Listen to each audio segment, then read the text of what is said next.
Right. Big news that we're tracking as far as SEBI is concerned. In fact, what we're given to understand at the moment is that SEBI norms with issuers with post-issue market cap about rupees 1 lakh crore must currently offer, in fact, rupees 5,000 crore and 5% of post-issue market cap. The regular dilution post-listing to meet MPS norms, beg your pardon, leads to price overhang and impacts existing shareholders. Proposed changes to ease compliance and allow lower initial public float for large issuers. So let me just put that into perspective. Big breaking development as far as what SEBI has set here. More importantly, given that the regular dilution post listing to meet the MPS norms, which leads to the price overhang and impacts existing shareholders, the proposed changes to ease compliance and allow lower initial public float for large issuers, an extended period recommended for issuers to gradually meet the MPS requirements. Now, SEBI here aims to enhance ease of doing business while protecting investor interest. So that's the key development as far as the SEBI big breaking is concerned at the moment. But quickly putting into perspective, SEBI has, of course, eased norms for large IPOs, and that's essentially what has happened here. More importantly, let's put that into perspective quickly, given this is a situation that has come out after that particular meeting that was shared today. More importantly, the category 1 and 2 has merged. So single anchor category for up to 250 crore. That's what we're looking at here. The 5 and the 15 anchor investors allowed for allotments up to 250 crore, and extra 15 investors permitted for every additional 250 crore. So while, of course, you're looking at key developments on your screens at the moment as to what SEBI has said, let's also tell you how life insurers and pension funds added to the anchors investor list, with the fact that SEBI has eased the IPO anchor investor rules, also what we're looking at. But more importantly, all right, let me take that across to Ankur Mishra, who has been spearheading that for us. Ankur, significant development. Tell us more. Yes, definitely major reforms coming in at SEBI board meeting. And presently, if we talk about the securities contract regulation rules, mandate that post issue of market capital above 1 lakh crore, they're required to have a minimum of 5% dilution, and that is 5,000 crore as well. And now, if these norms have been relaxed for large issuers especially, and regular dilution post listing, actually the SEBI says that impacts issuers until the MPS requirements are compiled with, and therefore a new category has been made. And as it was mandated, as it was proposed in the discussion paper, now post issue of market cap, if it is greater than or equal to 1,600 crore, the minimum public offer of 25% is the existing provision. Now that has not been changed, but where has been the change? The change has been between 4,000 crore to 50,000 crore, where earlier minimum public offer of 10% was mandated, and that has been remaining. But MPS of 25 years was to be achieved in 3 years. Now that has been changed to minimum public offer of 1,000 crore and at least 8% of the post-issue market cap. Also, the proposed revision says that MPS of 25% can be achieved within 5 years from the date of listing. And as I mentioned earlier, for the market cap between 50,000 crore to 1 lakh crore, that was 3 years earlier. Now, what happens for market cap between 1 lakh crore and 5 lakh crore? Now, earlier, the minimum public offer of 5,000 crore and at least 5% of the post-issue market cap was the mandate. And also, if you talk about minimum public shareholding of 10% needs to be achieved within 2 years. Now, what is the change now? The change is that the minimum public offer of 6,250 crore and at least 2.75% of the post-issue market cap has been given in the new provision which has been given by SEBI currently. There are also other changes which has been suggested in the board meeting, and the approval has come in for the deepening of market and therefore the regulations with the objective of facilitating ease of doing business and enhancing inclusive participation of institutional investors in the IPO process has been approved. At present, reservation in the anchor book is available only to domestic mutual funds, and that excludes the long-term institutional investors such as life insurance company and pension funds. Now, that has been kept in mind, And to address these gaps, there is a proposal that up to 1 to 10 crore in category 2, which is 10 to 250 crore, they have been merged, and single category of allocations of up to 250 crore and minimum anchor allottees of 5 and maximum 15 has been now approved. Now remember at ET Now, we had earlier reported that these kind of changes have been proposed and same has been now considered by the board and now approved. There has been a problem, especially with the pension funds and insurance companies. They have been raising that they do not get enough or exact allocation or during the anchor allotment, and now that problem has been resolved. If you talk about life insurance companies registered with IRDAI or pension funds, now they have been included in the reserve category of anchor portion along with domestic mutual fund. I'll repeat, life insurance companies and pension funds will now have reserved category of anchored portion. Now this is something which is first time which is happening. Earlier there was an overall category of 33% which was mandated for mutual funds, and this came under that. Now a new category will be there for 40%. Under that, around 7%, meaning now that has been increased from 1/3 or to 40%. So there are a lot of proposals which have been there as far as large IPOs are concerned. The problems which have been there earlier have been addressed, and major reforms have been approved in the SEBI board meeting. Out of them, I will once again repeat, the MPO norms, meaning the minimum public offer norms, the minimum public shareholding norms, and changes in the anchor book are some which we know till now.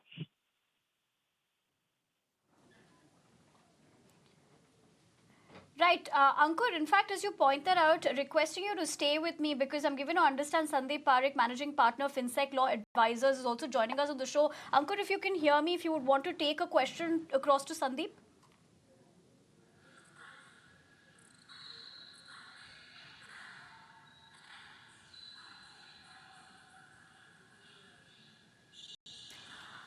All right, I'm going to go back to Ankur. But Mr. Parekh, thank you very much for taking the time out and joining us here.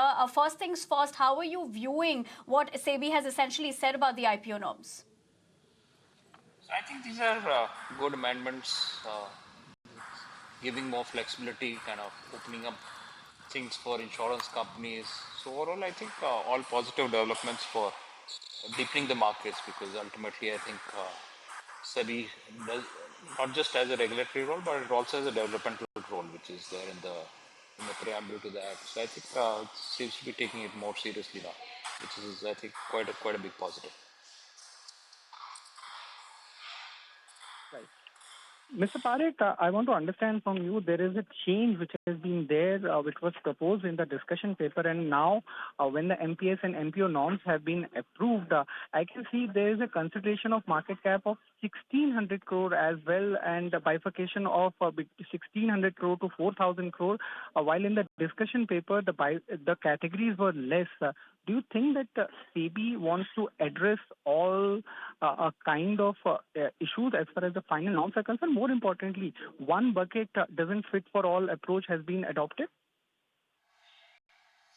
Yeah, it seems so. I think they've taken a little bit of a departure, but I think directly they want to liberalize this further. So I think it's a good development, including the MPS norms, which have been a bottleneck at times. I think they're going to, I don't know the time period, but I believe they're extending the time period to comply with the minimum public shareholder. Yes, let me repeat for the viewers that the time period has been increased from earlier mandate of around 3 to 5 years, and now for large IPOs the time has been given till 10 years for achieving that 25% threshold limit, and of course that is for a market cap of between 1 lakh crore to 5 lakh crore. That glide path is available, and even for more than 5 lakh crore, in case public shareholding is less than 15% on the date of listing, MPS of 15% will be achieved in 5 years and 25% in 10 years. And in case the public shareholding during the listing is 15% or above, the MPS of 25% will be achieved within 5 years from the date of listing. Great. So I think these are very timely also, because you must also recall that RBI is asking many large NBFCs to list and that could include some a titan like Tata Sons, for instance. So, I think this is kind of in line with encouraging them, making it easier for these super large companies to come to the public and without making it very disruptive for them, because obviously, nobody can sell lakhs of crores in a single week, no matter how well governed and how well run it is. So I think this is probably in line with helping such companies as well. But overall, I think this will certainly be good for ease of doing business for all companies, not just for a certain class of companies. And I will just explain to you some of the decisions. The first one is relating to the minimum public offer and the timelines to comply with minimum public shareholding for issuers in terms of SCRR rules. Now, these are SCRR rules are notified by the government. So the board has only a recommendatory power here. The actual decisions will be taken by the government, and then as per the decisions, then due notification will take place in due course. As you know, the public consultation papers have been circulated and comments have been received. It has also been discussed in the committee, which is relevant to the primary market. So one of the main issues being faced in the large issuers, they face challenges in undertaking substantial dilution of equity shares through IPO, as large offerings may be difficult for the market to absorb. These constraints can act as a deterrent for large issuers from considering listing in India, thereby limiting the investment opportunities for the Indian investors. So now we are recommending, the board has recommended that there are two share thresholds, post-issue market cap. One is 4,000 crore to 1 lakh crore. So there's no change before that. The post-issue market caps, less than 4,000 crore remain as it is. But we are creating 4 more thresholds after the 4,000 crore. 4,000 crore to 50,000 crore, 50,000 crore to 1 lakh crore, 1 lakh crore to 5 lakh crore, and more than 5 lakh crore.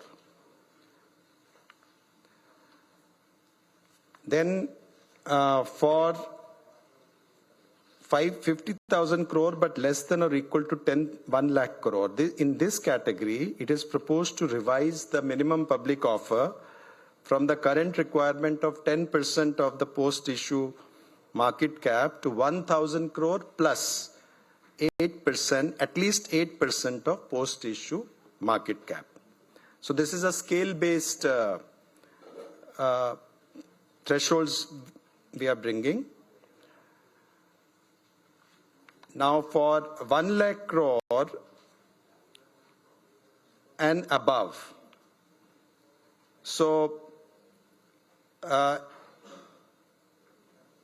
it will be 6,250 crore and at least 2.75% of post-issue market cap. So this is plus, and which is market cap above 5 lakh crore, it will be 15,000 crore plus 1% of post-issue market cap.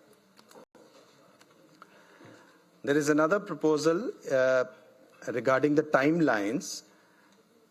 Now, where we have the post-issue market cap above 50,000 crore but less than or equal to 1 lakh crore, is proposed that the timeline for compliance with the MPS requirement of 25% may be extended from the existing 3 years to 5 years from the date of listing. The next proposal in this chain is that wherever the post-issue market cap above 1 lakh crore, it is proposed that the timelines to comply the MPS will be bifurcated into 2 buckets. if it is the public shareholding is less than 15% as on the date of listing, then MPS of 15% is to be achieved within 5 years and 25% within 10 years. In case public shareholding is 15% or above as on the date of listing, then the MPS of 25% is to be achieved within 5 years from the date of listing. Under the current rule, MPS of 10% is to be achieved within 2 years and 25% within 5 years, which is now being changed, in terms of recommendation. Now, the proposed extended timeline, of course, may also be grandfathered, may be made applicable to the listed entities who haven't achieved MPS still, but whatever shortfalls, whatever fines are happening, that will continue due to the non-compliance till, of course, the new rules take into effect. Another important proposal in this regard is, if you recall, that there were initially a proposal to reduce the retail reservation for retail individual investors from 35% to 25% in order to address the same problem. Now that this problem is being addressed through change in structure of the MPO, so therefore a reservation for retail investors is being retained at 35% of the net offer. Now I move to the next proposal. The next proposal relates to the amendment to SEBI ICDR Regulations 2018. The purpose is again ease of doing business and also ensuring that the existing limits on anchor investors, they are constraining fund level participation by large FPIs in terms of numbers of anchor investors. Also, there is lack of reservation for long-term institutions like insurance companies and pension funds limits, and this limits diversity in anchor books. So therefore, the amendments, number one, we are proposing that the anchor investor allottees, there are two categories, there will be only two categories now. So there is another category, anchor allocation up to 10 crore. That category 1 and category 2 is being merged. So it is less than 250 crores, up to 250 crores allocation and more than 250 crore allocation. So one is the category change. Secondly, reserve 40% of anchor book for mutual funds, life insurance companies and pension funds, in which 1/3 of the reservation will be for mutual funds solely, and the balance 6.7% will be for life insurance companies registered with ADAI and pension funds registered with PFRDA. Again, this has been due to during the long deliberations in PMSC deliberations, and consultation paper was also released and comments had been received as well. The next proposal is relating to amendment to SEBI list LODR regulations and the circulars thereunder for the objective of facilitating ease of doing business related to related party transactions. Now, in this category, we are addressing the following issues. The current provision at Regulation 23 subsection 1, subregulation 1 of LODR requires shareholder approval for RPTs exceeding 1,000 crore or 10% of consolidated turnover of the listed entity, whichever is lower. This has become onerous for listed entities with high turnover. Okay, before I come to the proposal, let me make it clear that the related party transactions, so far as the disclosures are concerned, so far as the audit committee approval is concerned, nothing is being changed. So therefore, disclosure will remain as it is. The audit committee, you know that they are chaired by independent director, and it has to go through RPT's have to go through the audit committee. That will remain the same as well. Only the shareholders' approval. If some of the material RPTs go for shareholders' approval, and what I'm saying is a change is only for the shareholder approval, where it is becoming onerous for listed entities with high turnover. This limits of 1,000 crore, that 10% or 1,000 crore turnover was fixed some time back. And if you have a very large turnover company, so obviously 1,000 crore becomes a very small proportion of their turnover, and there will be much larger number of transactions which will require shareholders' approval. So the attention of shareholders is required on the material transactions where the more attention will have to be needed rather than larger number of RPTs. So therefore, this problem we are addressing. I'll come to that, how we are addressing. This problem we are addressing through changing we are bringing the scale-based threshold has been introduced to annual consolidated turnover as per last financial statements for determining material RPT. Then the second problem was relating to, in some cases, there was a mismatch. While the subsidiary having audited financial statement where 10% of the annual standalone turnover of the subsidiary or the scale-based threshold for material RPT, we are bringing whichever is lower. In many cases, that the subsidiary, there was an RPT which was as per the subsidiary turnover was relevant, but it was not going to the audit committee of the listed entity.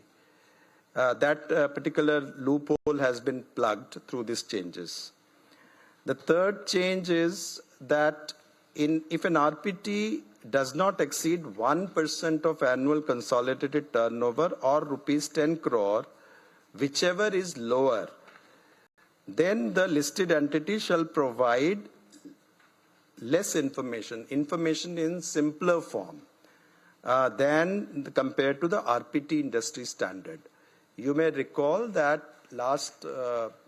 we have recently made changes where industry standards have been brought in, where there is information has been standardized in order to, for the audit committee as well as for the board as well as for the shareholders, there has to be information in a proper format. Industry standards have come. But there, if it is if the RPT is less than 1% of annual consolidated turnover or rupees 10 crore, whichever is lower. So effectively saying either 10 crore or below, in that case, the simpler form of information may be necessary rather than the full RPT standard. So this has been based on certain difficulties that being faced on very small RPTs in terms of the amount. Then the fourth change is again more in terms of clarification, because there is a circular which provides for validity of omnibus approval for RPTs granted by shareholders. Now these are today in the master circular. We are bringing that in the regulations for greater clarity, so that they're all RPTs, regulations around RPTs are in one place rather than split into regulations and circular. And the fifth item in this is retail purchases from any listed entity or its subsidiary by its directors or key managerial persons or their relatives. Now this is already there, but there have been some problem areas in that. In terms of related party definition, some of the other relatives of directors are also come in, and relative of key managerial persons. So they also need to be excluded. Like we have excluded the directors and the key management personnel, but since there are other relatives of these parties are also related parties in terms of the LODR, so they have not been exempted. So that loophole has been plugged. Also the fact that employees were inappropriately included earlier. They are not in related party, but they were in the earlier version, they were included. So they need to be excluded because employees are actually not the related party in terms of definition of LODR. Another technical point here has been the holding company in terms of Regulation 23(5), where some element of doubt has been there whether the term holding company refers to the listed holding company, and that through an explanation is made clear. So this is again for the purpose of removing ambiguity and bringing clarity.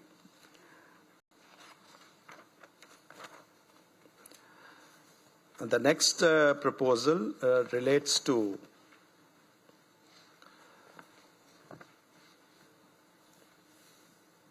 give a regulatory fillip to accredited investors in AIF.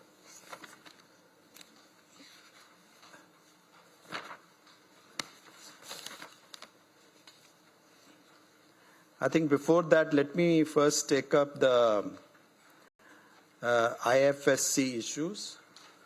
So, as you know, that if GIFT IFSCA, there have been many changes and enablement. Now, we already have, in terms of AIFs, a provision that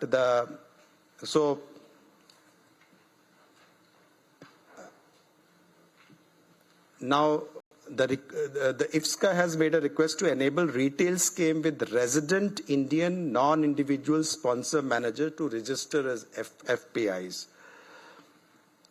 Now, this may be, this is already for AIFs, this is already permitted, now being permitted also for the retail schemes.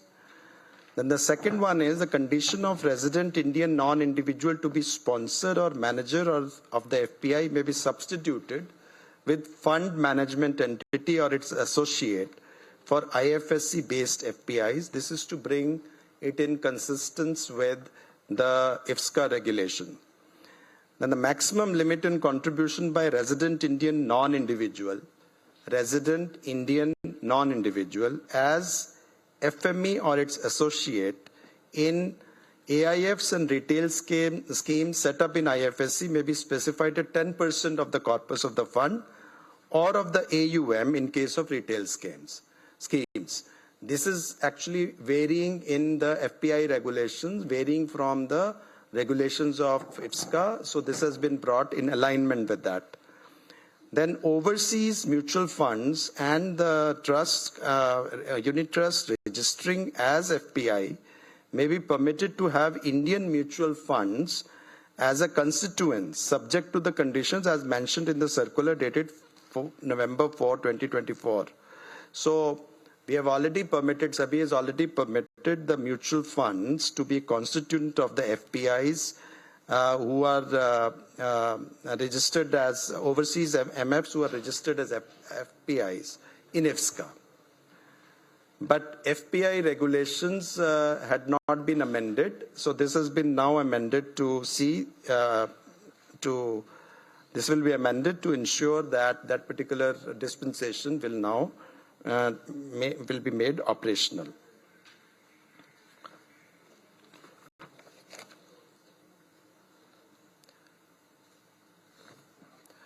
Now the next scheme is to give a regulatory fillip to accredited investors in AIFs. If you please recall that in the last meeting we had press meet also, we had mentioned this, that accredited investors need to be, because they are investors who are, having three kinds of investors are there, as you know. AI, accredited investors can, the eligibility conditions are 7.5 crore net worth, or out of which 50% is financial net worth, or 2 crore income, or 5 crore net worth plus 1 crore income. either of the criteria, they can be called as accredited investors. They have to be registered. Now, we are now proposing a definition of. We are actually making amendments for the AIF regulations to provide for AI-only funds. That means the specific schemes for AI-only under the AIF. This will provide relaxations because AI we consider as who know the risks better, and AIF schemes, as you also know, that AIF window is more like for those who understand risk, they can come to the AIF. So therefore, we can provide for more relaxed dispensation regulation for AI-only funds, which includes exemption from pari passu requirement, extension of tenure to be permitted up to 5 years from 2 years, exemption from NISM certification requirement for key investment team of AIF manager, exemption from restriction on number of investors in a scheme. So then the second part of the proposal is that we have a large value funds where additional flexibilities are being extended, reduction of minimum investment amount in large value funds by investors from 70 crore Indian rupees to 25 crore Indian rupees, and exempting large value funds from responsibility on members if investment committee set up by manager of AIF to approve decisions of AIF. So another point is that we can provide option to existing AIF schemes to convert themselves to AI-only schemes or LVF schemes to avail the benefits subject to meeting conditions specified by SEBI. Now it's proposed to specify also through circular a certain benefits to the LVF. Now, these initiatives align with SEBI's long-term vision of ensuring that sophisticated investors with necessary risk appetite and understanding efficiently fund good quality capital raising by entrepreneurs and risk takers. Another important issue is that we are taking a staggered approach or glide path for transition of AI-only regime. And AI framework, we feel that, so it's proposed to have a gradual transition from minimum commitment threshold to only accreditation status as a metric of risk sophistication of investor.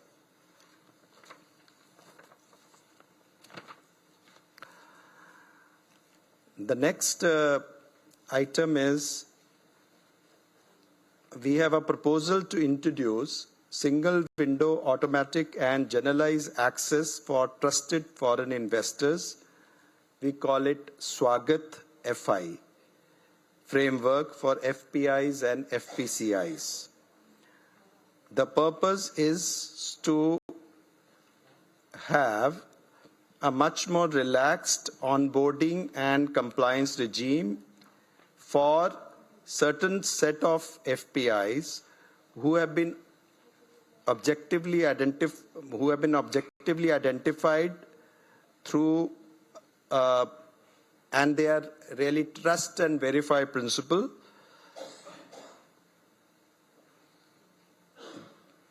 The identification criteria are government and government-related investors such as central banks, sovereign wealth funds, international or multilateral organizations, agencies including entities controlled or at least 75% directly or indirectly owned by such government and government-related investors.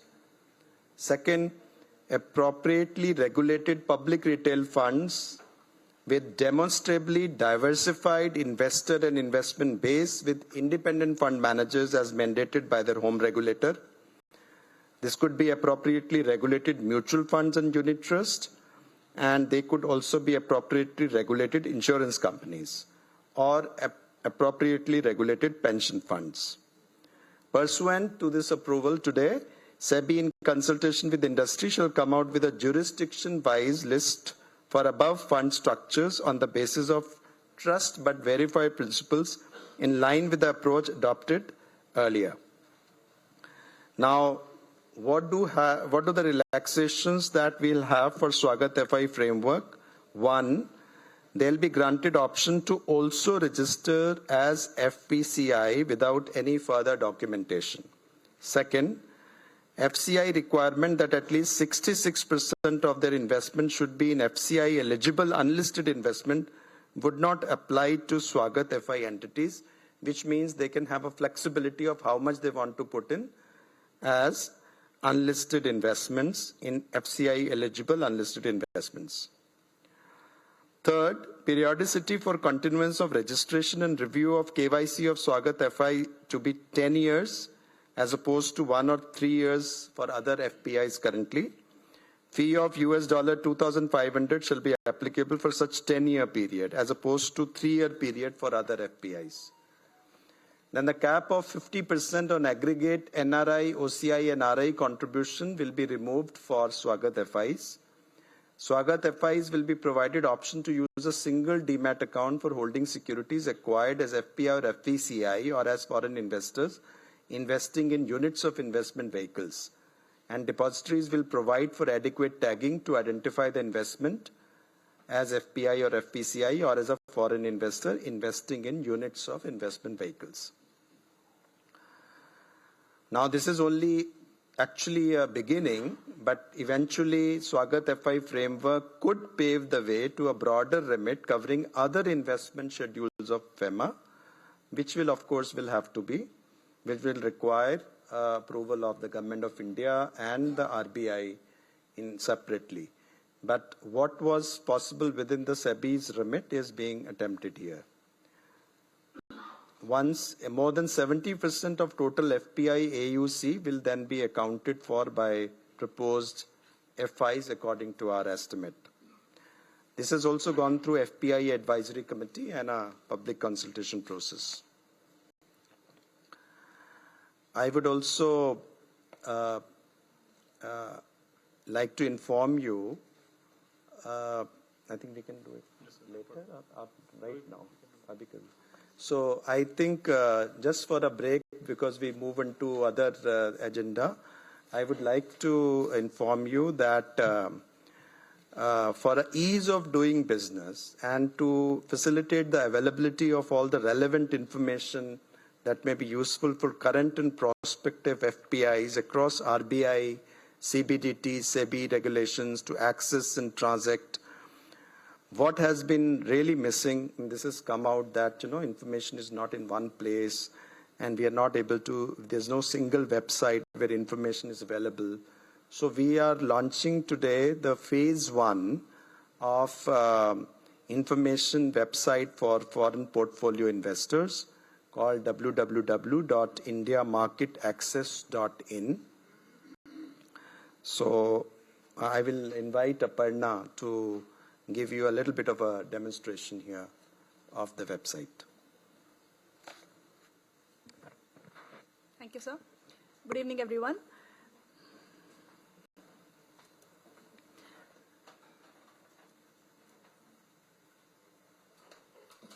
So before I really go onward to the demonstration of what the website is about, I'll just give you a quick context on why we really ideated on a concept like this. So when we spoke to foreign portfolio investors, a clear feedback that really came through was that information that was relevant for them was available at multiple diverse locations, because the regulators, like in this case, if SEBI really takes care of the capital market side, Reserve Bank's requirements with respect to FEMA applies to them from a banking and, when they're transacting in the country. They have requirements with respect to CBDT, the taxation regime, the laws apply for repatriation, tax filing, returns. All of them are again available in the DOR and CBDT regime. So we really thought it will be a good idea to put out, you have the stock exchanges and clearing corporations which come out with directions on trading and clearing and settlement aspects. So the idea is to really put out information that is relevant from a user perspective, from an FPI, what is